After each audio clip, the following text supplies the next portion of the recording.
স্বাস্থ্যগত কারণে যেসব বিব্রতকর অবস্থায় পড়তে হয়, মাথার চুল কমে যাওয়া কিংবা টাক পড়া তার মধ্যে অন্যতম। সাধারণত পুরুষদেরই এই অস্বস্তিকর যন্ত্রণাটি বেশি সইতে হয়। টাক পড়া বা চুল কমে যাওয়ার কারণ হিসাবে বিজ্ঞানীরা নানা সময় নানাবিধ কারণকে দায়ী করলেও তাদের কোনোটি সুনির্দিষ্টভাবে চুল কমে যাওয়ার জন্য দায়ী নয়। জাপানের টোকিও মেডিকেল অ্যান্ড ডেন্টাল ইউনিভার্সিটির গবেষকরা সেই দাবি করছেন। তাদের ভাষ্যমতে মাথার চুল নাকি মাথার ত্বকে পরিণত হতে থাকে ক্রমে, আর এর ফলেই মাথার চুল কমে গিয়ে টাক দেখা যায়। যুক্তরাজ্য ভিত্তিক লাইফস্টাইল বিষয়ক ওয়েবসাইট উইয়ার্ড এই বিষয়টি জানিয়েছে।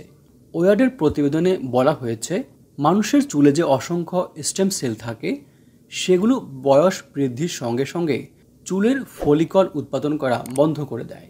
ফলে চুলের বৃদ্ধি থেমে যায় এবং চুল পড়ে যায়।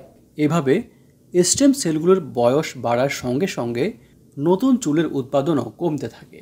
চুলের ফলিকলগুলো ক্রমে মাথার ত্বকে পরিণত হয়। গবেষক দলের প্রধান এমি নিশিমুরা এবং তাঁর সহযোগীরা একপাল ইঁদুরের উপরে পরীক্ষা চালিয়ে এসব তথ্য পেয়েছেন।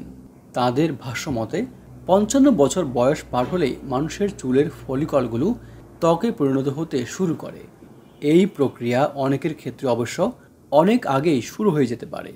গবেষকরা আশা করছেন এই নতুন আবিষ্কারের সূত্র ধরে হয়তো তারা টাক নির্মূলের একটা উপায় পেয়ে যাবেন। যদিও অন্যরা দাবি করছেন ফলিকলের কার্যক্ষমতা কমে যাওয়ার পাশাপাশি টাক পড়ে যাওয়ার পেছনে অন্য কারণও থাকতে পারে। মানুষের মাথায় কেন টাক পড়ে এ নিয়ে সাজানো আজকের পর্বটি এইখানেই শেষ হলো। প্রকৃতি এবং বিজ্ঞানের নানান ভিডিও দেখতে আমাদের এই চ্যানেলটি সাবস্ক্রাইব করার জন্য আপনাদের প্রতি বিশেষভাবে অনুরোধ করছি। আপনারা যেখানেই থাকবেন অনেক ভালো থাকবেন।